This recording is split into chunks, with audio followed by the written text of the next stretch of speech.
Record.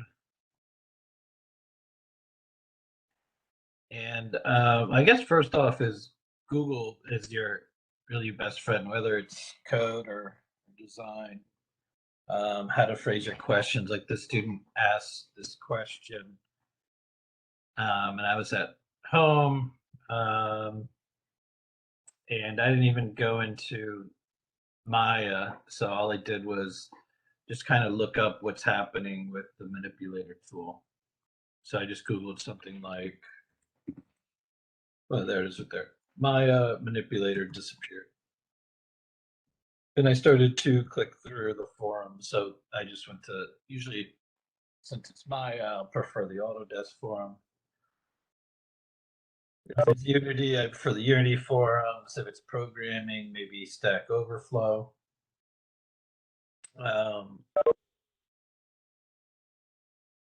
But in either case, I think I went down to, I read through these and they weren't like the biggest help. So I started seeing, oh, they're talking about this. And then somebody tagged another issue. Says the standard thing, deleting your preferences files when things get really messed up. But the problem they seem to be having, somebody was talking and posted a link to it. And so that's what I posted back up. I think it was probably this little quote here, but I found some other link in here. But just saying that, hold on a second, got more stuff around. Too many tabs open. All right. Just saying that whether you're any type of computer software, you really got to understand like what the problem is so that you can phrase a really strong question in Google, find the correct forum. You're not solving something for the first time. Other people have stumbled across it. So in any of these classes, I'm not telling you, it's like, and out in the real world, you're gonna have to do that a lot. I don't know if I started and you moved your MA file, and whenever I tried to open it, mine just opens it as a new project.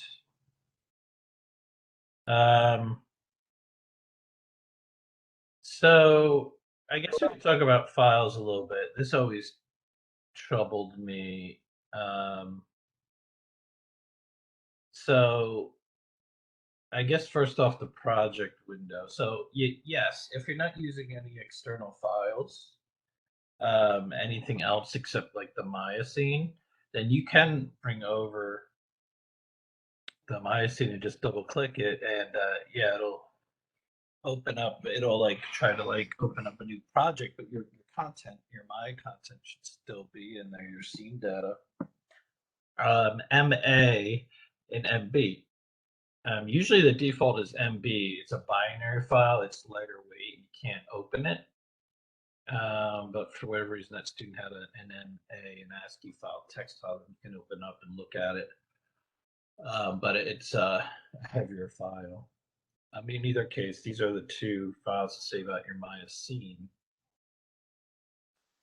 But notice that current project is default. Here's all the subfolders. Here's the location of it.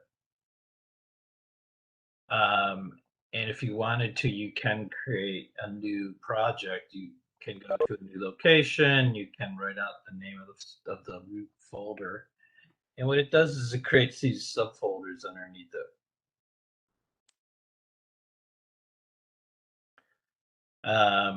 And a lot of them you don't use for when you start growing in your expansion of your skill sets. Like source images will be used a lot. So these are like orthographic views, concept artwork. So when Chris is working on some concept art, just something to look at, he'll bring this in and format it in Photoshop and maybe even bring it in to Maya to start working on it. So there's other things you might bring in. So like if you were to model this beast of a thing, this gives it from like one angle and then the other, so you can start to understand the different sides as you build it. I mean, usually there's like concept art, like how it's going to look and stuff, and like a lot of discussions go on. But ultimately, the modeler would ideally get something like, maybe, let me turn around. Yeah, these are character turnarounds. I was hoping for like a vehicle or something, but like if you were gonna model the character that a concept artist came up with, here's how he looks at the front. Here's how he looks at the side. Notice the arm is removed, so they can still understand the body and the arm separately, and then the back. So separate parts are taken off. Here we have color palettes and patterns, and notice how parts are removed, but all the scale it looks really good. Like you're not in charge of that. Like that takes a different type of training, a different type of eye to get everything looking correct. But I wanted to see a turnaround for something more mechanical. So yeah, like this junk mono wheel guy. There's like a front, the side, the back, and the arm is like the auxiliary parts are moved to the side so you can see the more details and stuff. All right, so a lot of this stuff you would bring into your modeling package so like you don't just start making stuff. There's a lot of thought that goes in even before you start making stuff. And same with programming and everything else. In either case, if you do create a project, which is just a folder structure, you save your location, the name, and then these subfolders and all your different files go in. So your Maya scenes would by default go in here, MBMA. Your source images, your like raw stuff you're working with. So your concepts, your turnarounds, or your model sheets, or whatever you have. Also, if you have a bunch of texture files that are being plugged into your materials, they might go here as well. If you render out stuff, they'll usually go here. So maybe for a final render, to share your team, to share your portfolio, or whatever the case might be. And then like if you're building animations, you might be playing some sound clips. It's rare. This catch is probably next, like if you're doing physics or dynamics, particles. Usually you cache out the geo, so you don't have to run the simulation, run all the heavy physics computations. You cache out the geo at every frame. So when it plays it back, it's like playing out a sequence of geometry, and it looks exactly the same, except you don't have to do the physics calculations.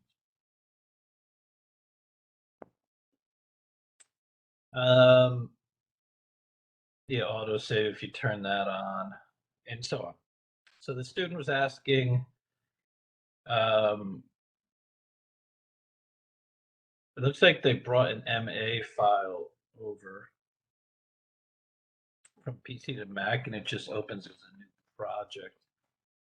I would suggest that yes, it's going to happen open as a new project, but when a new project opens, I would click around in the outline. Are there other stuff in there? Maybe your camera's like zoomed way out and the project looks empty.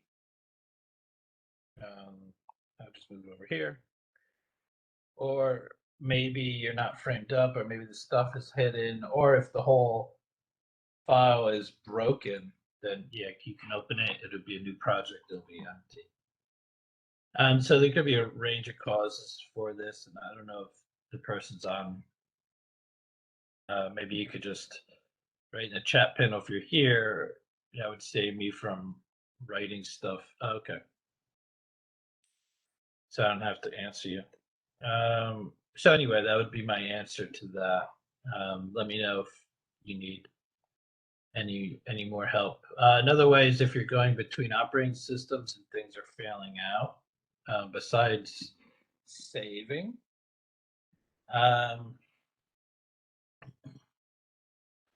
We can look at export. So now they have these like send to Unity, send to Unreal, send right to the game engine, or some type of game exporter. But I still use just a basic export. So if you look here, um, you can see that there's a whole bunch of stuff besides the core kind of Maya files. Mel is a scripting file. You could script in Python, and Mel is similar to like a C language. All these packages have some type of scripting because you can't do everything by hand. And the bigger the studios get, the more they script a lot of stuff. Anyway, I don't even know how you'd export, but usually you export out like an animation or a geometry. DAW, I think is for architecture. So OBJ is like the grandfather. An OBJ file, anything .obj. It's like one of the very, very first 3D file formats. And basically, it's just a list of um, vertices and edges uh, and triangles or polygons and UVs. It's just a huge like array of numbers to like talk about whatever geometry is in there. There are going to be multiple pieces. In this situation, we have one piece, the poly, the cylinder, and there might be some extra stuff in the scene, but I'm just exporting the selection. I just have the cylinder selected. So anyway, OBJ is the old school one. FBX is the big standard. It's a Filmbox file. It came from Motion Builder. It just became like the standard.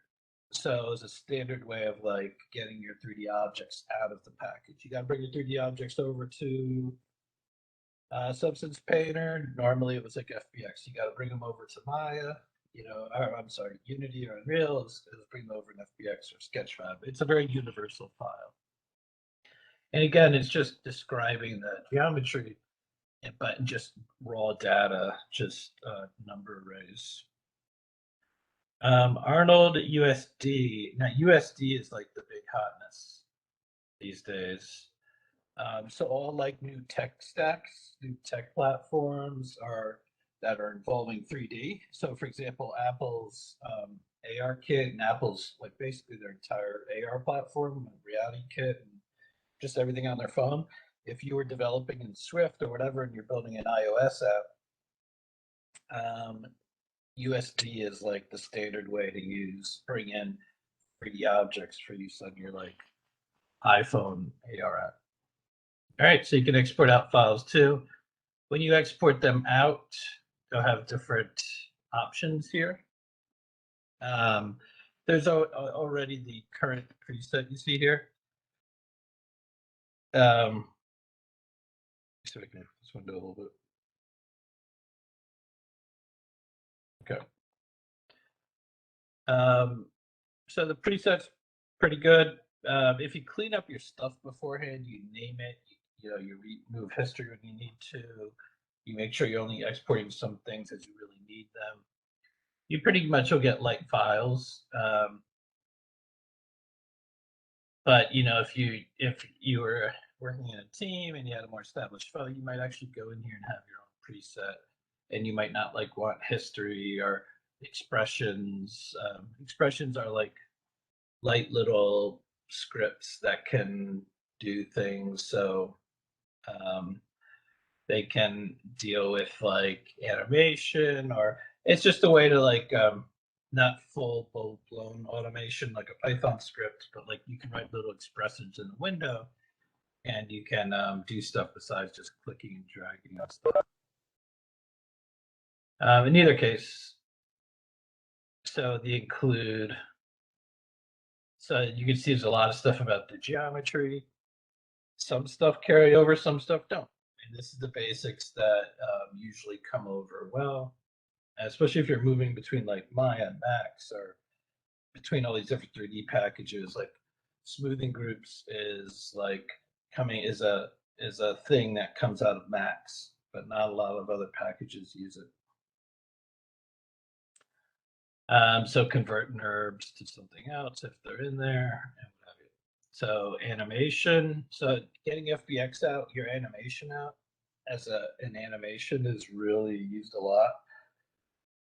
And you could then take models that are like FBX files and they're lightweight, and then you take all their animations out without the geometry, just bake out the animation data into the FBX file. And so then you can have like 10 FBX files, all these different animations, and you can control how, like which animations should be playing at which time on what piece of geometry. It just gives you a lot more control than the game engine.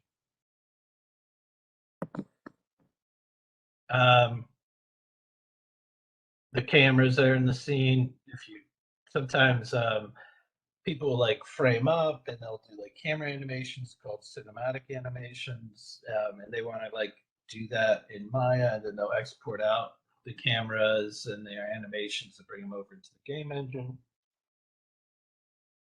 The same with lights, audio and stuff. I really see that. But anyway,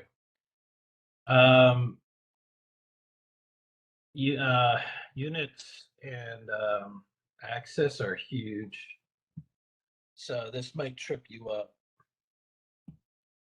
You can change all these settings in Maya if you need to, but just know that when you're moving stuff around, some packages are in centimeters, some packages are in meters. Everything is metric, just get used to it.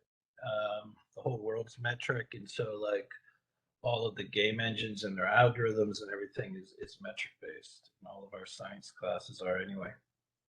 So Maya by default to centimeters. So that means this little grid right here is in centimeters. That means this little object is just a few centimeters wide, very small. And some packages will be in meters. So Unity is in meters. So if you did model something and it looks good to you and you export it out and you bring it into Maya and you like place it with a bunch of other content that's coming from the asset store or Unity, or even by itself, it might come into Unity like super small and your camera might act weird framing around it. And then you might have to go into like the import settings of the file in Unity, and you might have to change it from like, oh no, let's go from centimeters to meters, or let's go from a scale factor of 1 to 100. And it'll like pop up, it'll grow up to the size that makes sense. So just be, as you're working more and more, be careful what your scale factor is. And that stuff is modeled to scale. The axis, so this is just saying up axis. The Maya is Y, but some packages are in Z. So like Max is in Z, and I think Unreal is Z, and I think Unity is Y. So that's kind of a simplification, because like if Y is up and X is left, right, and Z is forward, back, well, what happens when Z is up? Which of the other, how do the other two get messed around? Like is Z up and then Y is forward, back, and X is left and right? So there's these things called like left-handed and right-handed coordinate. I think they're called left-handed coordinate system. Yeah. This is like can break your brains a little bit, but it's like how an axis is aligned. Forget about the fact what is up. Is Z up or Y up? And also the world, instead of Z, you'll hear on a lot of videos, they'll say Z. So the British form of Z is Z, and there's a lot of companies and people are British influence instead of American influence. So if you hear that, I mean Z. But this talks about the way that the normal vectors will point out, the way that rotation axes will work. But yeah, here we go. The three fingers. So if you put your three fingers out in those perpendicular angles, you'll have the three axi. But if you do it left-handed or right-handed, notice that if your thumb represents Y up, your index and your middle finger, although your index and middle finger might still be like your index is still going left to right, and your middle finger could still be going forward backward. Notice that your thumbs, if you have both hands pointed to at each other, like guns, or if you point them in the same direction, like back to back, you'll notice that one of the directions are going in opposite direction. So like your X positive might be left or it might be right, or your Z or Y positive might be forward or it might be back. So each program designates their coordinate system.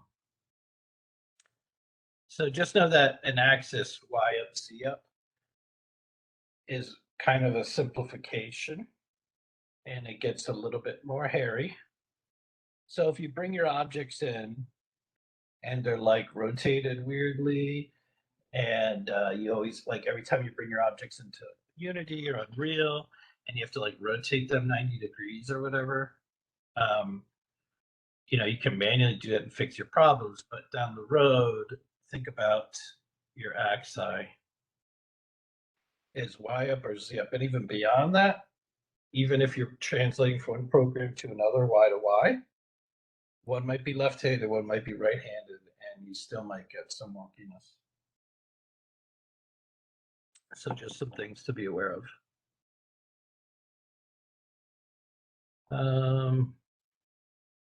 Yes, it's just a very, so notice that there's many use of FBX.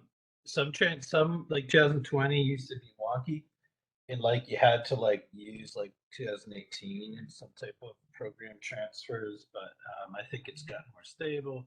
And then notice here we have binary and ASCII. So again, binary is zipped up, it's smaller, lighter weight, whereas ASCII is just like straight code in a text file, and you can read it and manipulate it and edit it, but it's bloated. So FBX is huge, and USD is taking over. And that's pretty much everything for exporting and files. Was there any questions on that? I just heard some bings. I'm just gonna make sure. Still kind of spooky to me. I have to save the project. Okay, MB seems to fix it. Okay. Probably the reason MA is you're going from Windows to Mac, and they have different line endings, and so it's a text file, so the text file is probably getting messed up because of the line endings. So this is a really weird computer science thing. But since you're going to Windows to Mac with an ASCII file, I'm going to say this is what's doing it. So you have to be careful when you're working with programmers that are across Windows and Mac platforms, because the way that your text, so the program is just working like straight text documents, and the way that the text documents are represented are different. I think Mac and Linux are identical, and I think Mac uses the Unix convention. It's just Windows that's got to be the oddball. So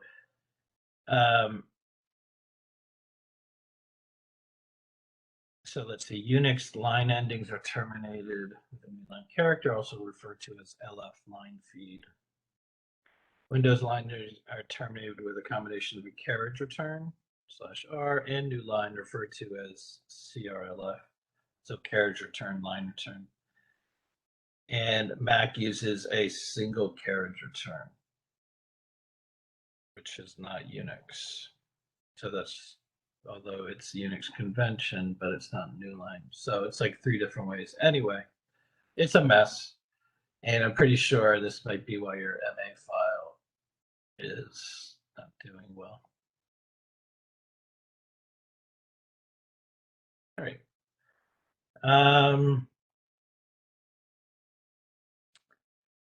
So get really good with your files and your project management. Things will explode with complexity.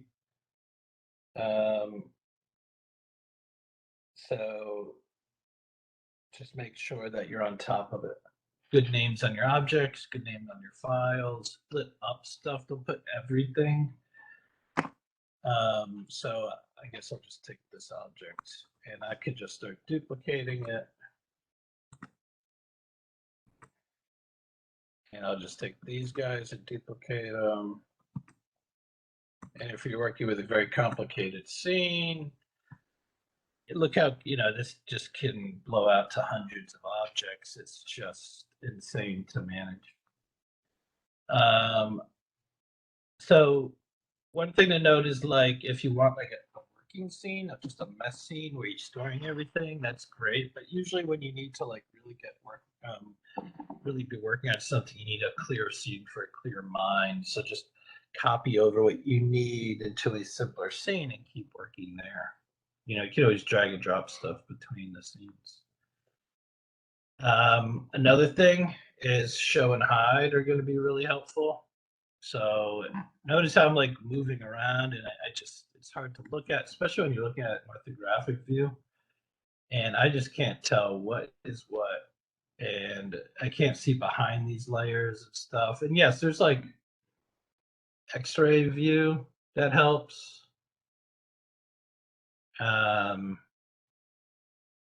So I mean, yeah, you could do like wireframe, but look at it's just a cluster of lines. I can't tell what's going on. You can do like wireframe unshaded. That might help you get some. Notice that this is only manipulating this viewport, not the others. And that might help. And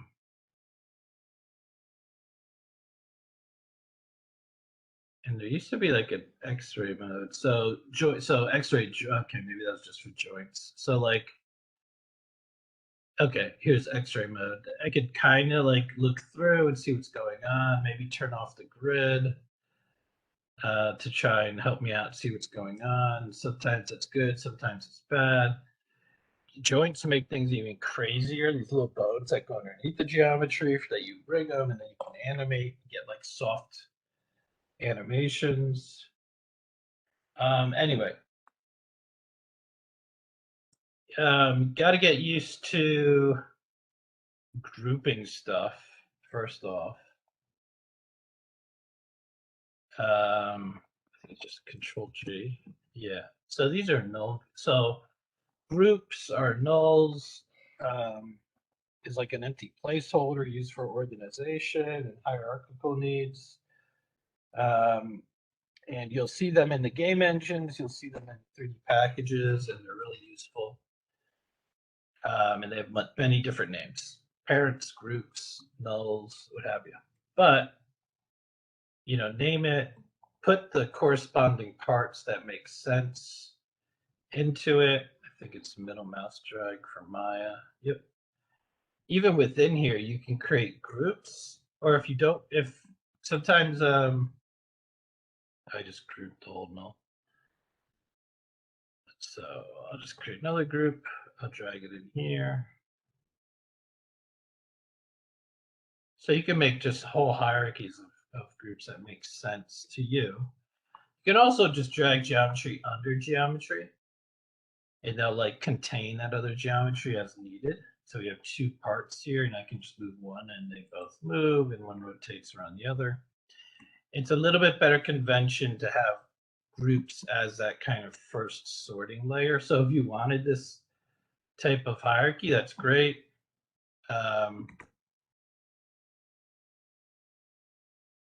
Just use groups to, so like I'll put a cylinder, and then I can put this group underneath the cylinder, and then I can put this one underneath this group. It just gives us a layer to deal with to get it more flexible and more organized. But yes, you can put meshes underneath other meshes directly.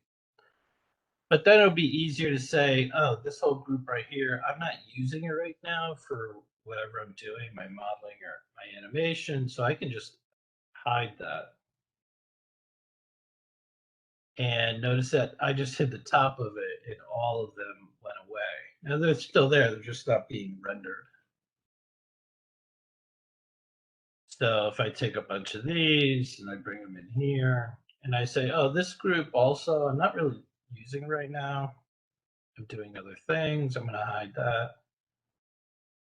And our scene's becoming more easy to decipher, um, you know, and I can see like exactly what I'm trying to manipulate with, and I can still see what's hidden. And then ultimately, you can you can bring everything back. If it's muted out, you want to bring it back.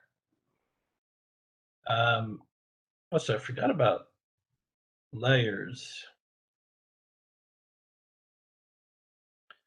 Let me try adding these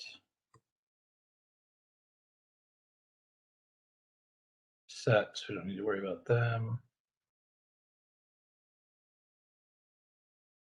Add selected objects. Okay, this is a quick way too. This is V means visible. I think P means protected. T means template. So when it's templated, you just kind of see the like the grayed out wireframe of it. You can still move it though. R means, I think it means reserved. Okay, I just want to see which one doesn't let you edit it, like locking it. But in any case, you can put different colors and you can name them. And at least here's another way. But the problem it might be is if you hide stuff on the layers and you look over here and the outliners are still there. You're like, wait, where's my stuff? So if you're going to use layers, you just have to be aware of them.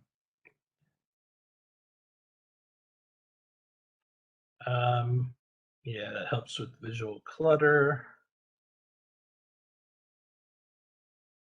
So I went over.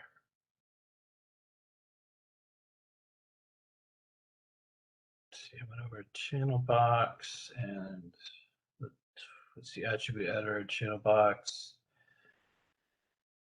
A lot of these you're never going to use. Stuff isn't green is like new for that version. Yeah, UVs, the modeling toolkit, animation, rendering. So another area where things might start to build up, you might not see it until you're like trying to select a material to something, is your materials. So this is the hyper shade here. And this will list out all the materials that you've been making in all of their corresponding parts. So textures happens to get really big when you're bringing in external texture files to connect to your materials. But this is a good area to like hunt around and then to see your material and how it's looking, and you can edit it. These are like the node editors for all these materials. Node editors have gotten really popular for shaders and materials. And you can also use node editors in Unreal for your your programming. I think there's a little bit of a, you can't do as much with something like a C#, but then you would move on to like a C++ in that.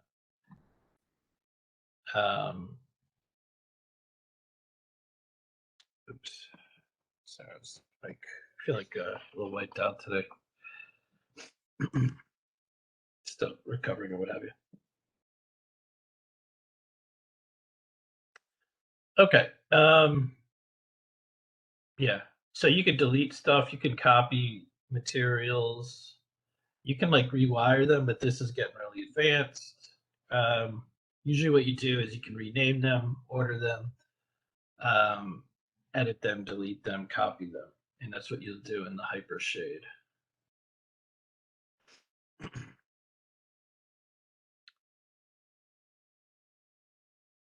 Yeah, Yeah, I think.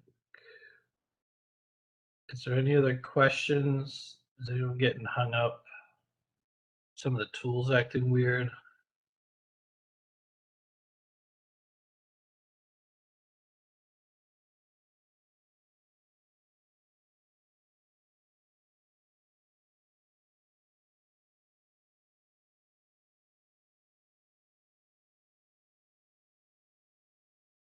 These are quick buttons like single view, 4-panel, 2-panel.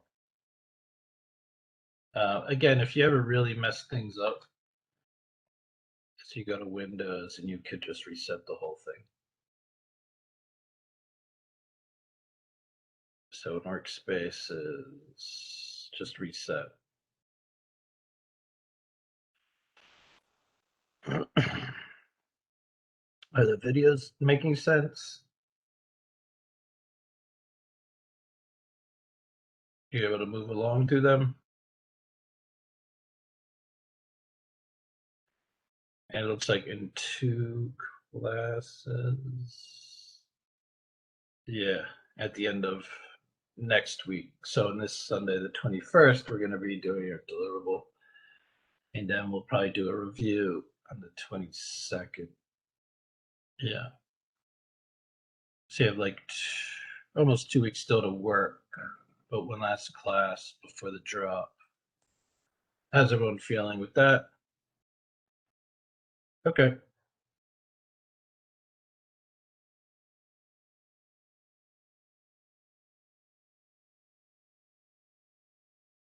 So no one's hung up with anything?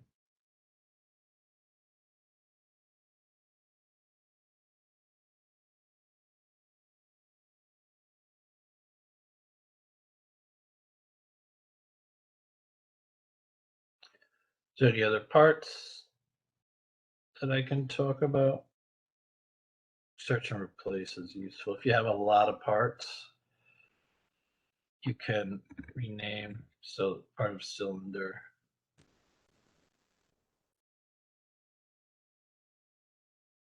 You can do file renaming there. No, Substance isn't as big. Well, Substance Painter isn't as big as Maya. I mean, there's like 3 Substance packages, but the Painter one is the most artist friendly, and it doesn't have to deal with all this modeling and stuff. It's just so it's an artist friendly painting tool. There's a lot of materials, but they're already pre-made for you.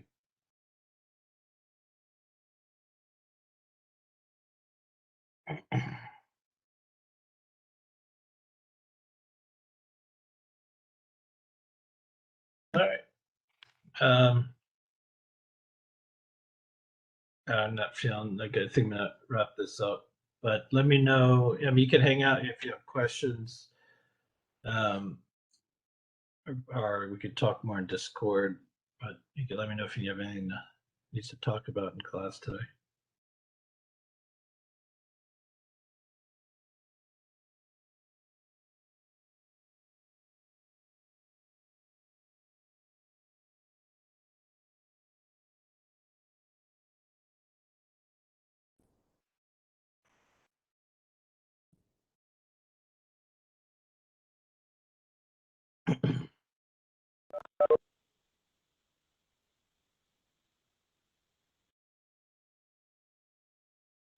Yeah, definitely. Thank you.